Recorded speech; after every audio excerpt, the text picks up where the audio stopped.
নবীজির সাহাবী আব্দুল্লাহ নাম তার হলো আব্দুল উজ্জা। জুড়ে বলেন নাম কি? আমার কথা বুঝেননি ভাই? নবীজির সাহাবী আব্দুল্লাহ উনি যখন মুশরিক ছিলেন ওনার নাম ছিল আব্দুল উজ্জা। মুসলমান হয়ে গেছেন আল্লাহর পয়গম্বর ওনার নাম রাখলেন আব্দুল্লাহ। জুড়ে বলেন সুবহানাল্লাহ। আমার ভাইরা আব্দুল্লাহ এবার ওনার কানে সংবাদ আসলো মক্কা নগরীতে আল্লাহর একজন পয়গম্বর এসেছেন হিজরত করিয়া।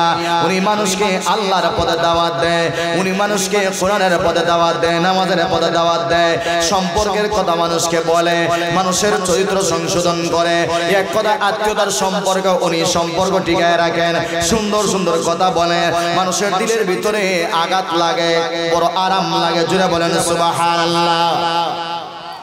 উনি এবার গোপনে চলে গেছেন পয়গম্বরের দরবারে গিয়ে বলতেছেন, ওগো পয়গম্বর আপনি এত ভালো মানুষ, এত সুন্দর মানুষ, কিন্তু মক্কার বেঈমানরা আপনাকে বলে আপনি নাকি পাগল, আপনি নাকি মজনুন, আপনি নাকি মানুষের সংসার নষ্ট করে দিয়ে দেন, আপনার কথা শুনলে নাকি মানুষের সংসার নষ্ট হয়ে যায়। ওগো পয়গম্বর শুনো, আপনার চেহারা দেখতে এসেছি, কিন্তু চেহারা দেখার পর আমি আর নীরব থাকতে চাই না। আমি এই মুহূর্তে আপনার হাতে হাত রাখলাম, আমার হাতে ধরে আপনি আপনার জবান দিয়া আমাকে মুসলমান বানাইয়া দিয়া দে। নবীজি আব্দুল্লাহকে কালেমা পড়ায়া মুসলমান বানাইয়া দিলেন। আল্লাহর পয়গম্বর বললেন, ওরে আব্দুল্লাহ সাবধান করে দিলাম, তোমার বাবার সামনে, তোমার চাচার সামনে তুমি যে মুসলমান হইলে এটা প্রকাশ করবা না, আর না হয় তোমার চাচা এত বড় জালেম, তোমার চাচা এত বড় বাটপার, তোমার চাচা এত বড় সিটার, তোমাকে মেরে ফেলবে, তোমার উপর আক্রমণ করবে। আব্দুল্লাহ বলে ঠিক আছে, আমি আমার ঈমানের কথা আমি প্রকাশ করব না। জুড়ে বলেন সুবহানাল্লাহ। আব্দুল্লাহ বাড়িতে গেছে, গিয়া উনি গোপনে গোপনে নামাজ পড়তেছেন, কোরআন তেলাওয়াত করতেছেন, আল্লাহর জিকির করতেছেন। সুবহানাল্লাহ বলেন ভাই। কিন্তু ঈমান এমন একটা জিনিস, ওইটা কখনো গোপন থাকতে চায়। আচ্ছা ঈমান কি কোনদিন গোপন থাকে? ঈমান গোপন থাকতে চায় না, আর এটা গোপন থাকার জিনিস না। বুঝতে পারছে? ওনার চলাফেরায় ওনার চাচা বুঝিয়া লাইছে যে আব্দুল্লাহ তো মনে হয় আব্দুল উজ্জা, সে তো মনে হয় মুহাম্মদের দরবারে চলে গেছে, আমার তো সন্দেহ সন্দেহ লাগে। আব্দুল উজ্জার চাচা বলে, ভাতিজা তোমার সমস্যা কি? তোমার চলাফেরা তো আমার কাছে সন্দেহ লাগে, তুমি কি মুহাম্মদের দরবারে গেছিলা? আব্দুল্লাহ বলে, হ্যাঁ আমি নবীজির দরবারে গেছিলাম, ওনার হাতে হাত রেখে আমি কালেমা পড়ে মুসলমান হয়ে গেছি। সুবহানাল্লাহ। আমার ভাইয়েরা, এবার আব্দুল্লাহর চাচা বলল, ওরে আব্দুল্লাহ আমি হলাম তোমার আপন চাচা, আমাকে তুমি ভালো করে চিনো, আমি কেমন লোক তোমাকে বললাম এখনো সময় আছে, তুমি মুহাম্মদের দরবার চালিয়ে দাও, মুহাম্মদের আদর্শ চালিয়ে দাও, মুহাম্মদের কথা চালিয়ে দাও। এ বাতিরা ভালো করে শোনো, মুহাম্মদের সব চালিয়ে দাও। ওরে বাতিজা ভালো করে শুনবা,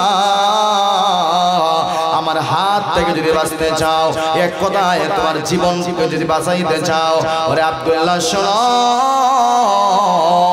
এখনো সময় আছে, তুমি মুহাম্মদের দরবার ছাড়ো, মুহাম্মদের দাড়ি তুমি কাটিয়ে লাও, মাথা থেকে টুপি তুমি সরাও, পাঞ্জাবি ছড়াও। জুড়ে বলেন নাউযুবিল্লাহ। আব্দুল্লাহ বলে, ওরে চাচা আমি এমন একজন মানুষের দরবারে আমি গেলাম, এমন একজন মানুষের চেহারা আমি দেখলাম, এমন একজন মানুষের কাছে আমি আমার হাত রাখলাম, এমন একজন মানুষের সংস্পর্শে গেলাম, আমি তার চেহারা দিকে তাকাইলে আমার দিলে মজা লাগে, তার চেহারা দিকে তাকাইলে আমার দিলে আরাম লাগে। জুড়ে বলেন সুবহানাল্লাহ। আচ্ছা নবীজির চেহারা দিকে তাকাইলে দিলে শান্তি লাগার কথা কি কথা না? কথা জুড়ে বলো না কেন? আচ্ছা কোরআন বললে আপনাদের দিলে শান্তি লাগে কি লাগে না? কথা জুড়ে বলেন না কেন? মুসলমান ভাই, কোরআন তেলাওয়াত করলে মসজিদে নামাজ পড়লে যেই মুসলমানের দিলে শান্তি লাগে না, ওই মুসলমান সে নামে মুসলমান হতে পারে, কাজে কর্মে সে হলো একটা মুনাফিক। জুনে বলেন ঠিক কিনা? সে হলো কি? মুনাফিক। অথচ দেখা যায় আমাদের গ্রামে শুক্রবারে নামাজের জন্য মানুষ আগে আগে যায় না, নামাজ শেষ হয়ে যায়, ইমাম সাহেব খুতবাতে দাঁড়ায়, তারপরে সে ঘর থেকে বের হয়। রমজান মাসে 20 রাকাত তারাবি নামাজ পড়তে তার ভালো লাগে না, 8 রাকাত পড়িয়া আসে, পিছন দিকে চলে আসে, 8-10 রাকাত পড়িয়া বের হয়ে যায়, 12 রাকাত পড়িয়া আসে, বের হয়ে যায়। এর দ্বারা বোঝা গেল নামাজ পড়তে তোমার ভালো লাগে না, মসজিদে বসতে তোমার ভালো লাগে না, আল্লাহর কোরআন তেলাওয়াত শুনতে তোমার ভালো লাগে না। জুড়ে বলেন দেখি না? এমন সময় ভাই আব্দুল্লাহ বলল, ও আমার চাচা, ভালো করে শোনো, আমার জীবন দিতে পারে, কিন্তু না না, আমি মুহাম্মদের দরবার ছাড়তে পারি না, নবীজির আদর্শ আমি ছাড়তে পারি না।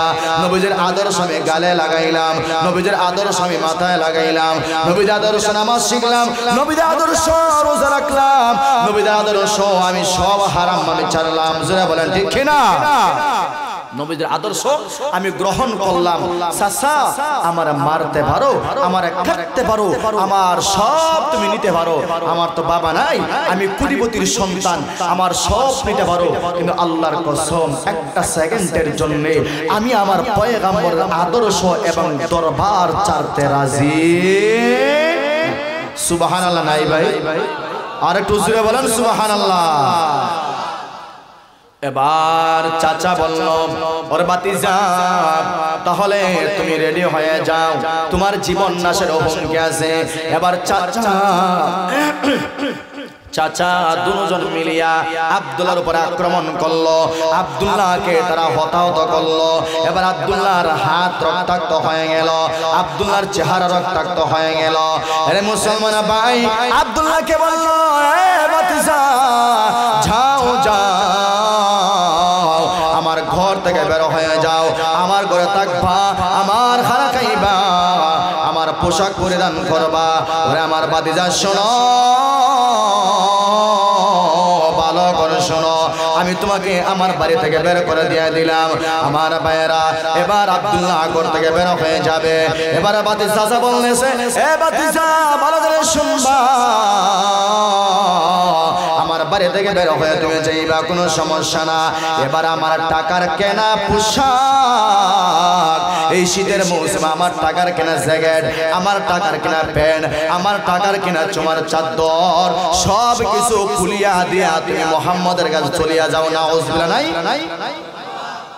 চাচার উদ্দেশ্য হলো, আমি যদি কাপড় কুলার কথা বলি, শরমে লজ্জায় মনে হয় আমার কাছে এসে তাকিয়া যাইবে। জুড়ে বলেন ঠিক কিনা?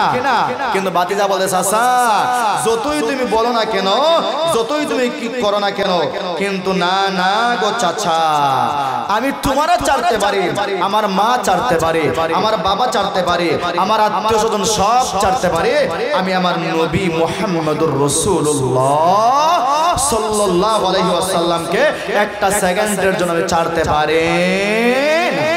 আজকে আমরা সারছি না নবীজিকে, কথা জোরে সারছি না? নবীজির আদর্শ কোথায়? আজকে নবীজিকে চাললাম, এর অর্থ হলো নবীজির সুন্নত মাথায় টুপি নাই, নবীজির সুন্নত গালে দাড়ি নাই, নবীজির কথা নামাজ নাই, নবীজির কথা হারাম ছবি দেখিও না, আমরা হারাম দেখি। এক কথায় পয়গম্বরকে আমরা সারিয়া দিয়েছি। জুড়ে বলেন ঠিক কিনা? মুসলমান ভাই আব্দুল্লাহ এবার কাপড় চোপড় খুলিয়া চাচার হাতে দিয়া দিয়ে, চাচা নেও, তোমার কাপড় চোপড় তুমি রাখে আনেও, আমার কোনো সমস্যা না। আব্দুল্লাহ এবার মার কাছে গিয়া বলে, ও আমার মা,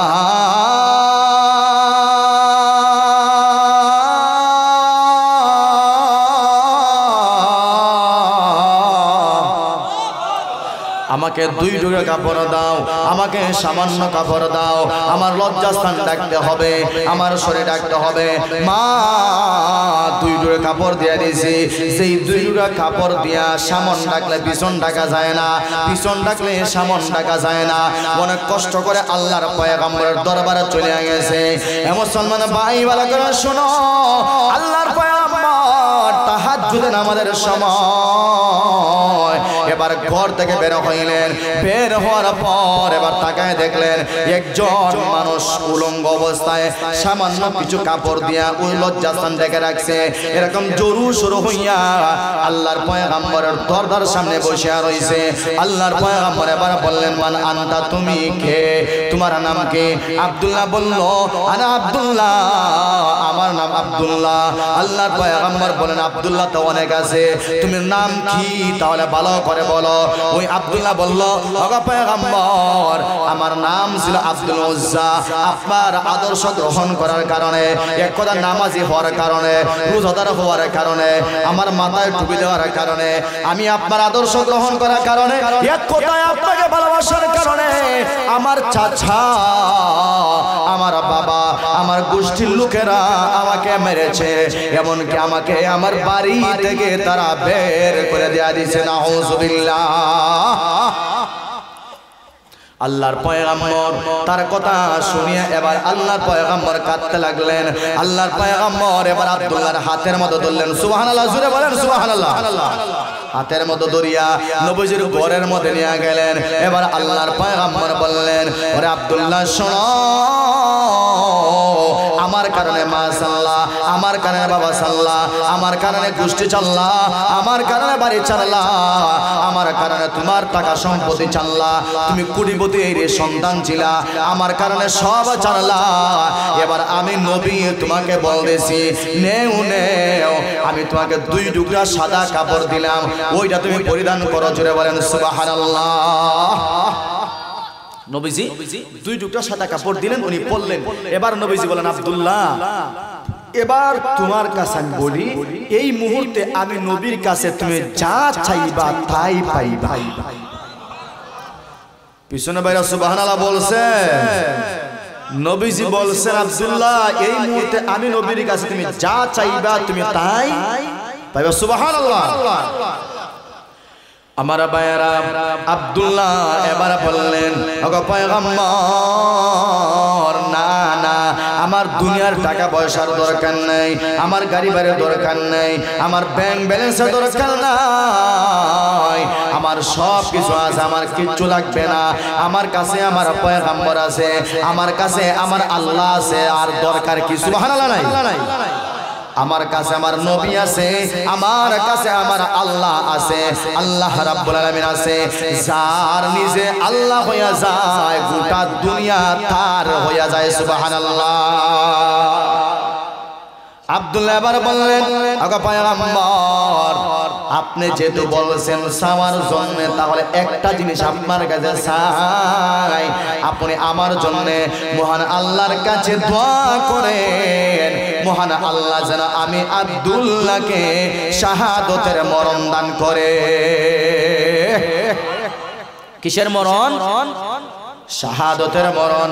এর কিছুদিন পরে আমার ভাইয়েরা, আল্লাহর পয়গম্বর একটা জিহাদের জন্য সাহাবায়ে কেরামকে প্রেরণ করলেন। আব্দুল্লাহ এই দলের মধ্যে আছে, কিন্তু যুদ্ধ হয় নাই, যুদ্ধ হইল না। সাহাবায়ে কেরাম ফেরত আগমন করবেন, ওই কাফেলায় আব্দুল্লাহ এবার অসুস্থ হয়ে গেলেন। আব্দুল্লাহ অসুস্থ হয়ে যাওয়ার পরে আব্দুল্লাহ এই জায়গার মধ্যে উনি মারা গেছেন। জুড়ে বলেন সুবহানাল্লাহ। আব্দুল্লাহ যখন মারা গেলেন, আল্লাহর পয়গম্বর এবার যখন শুনলেন, আল্লাহর পয়গম্বর বললেন, ওরে সাহাবায়ে কেরাম শোনো,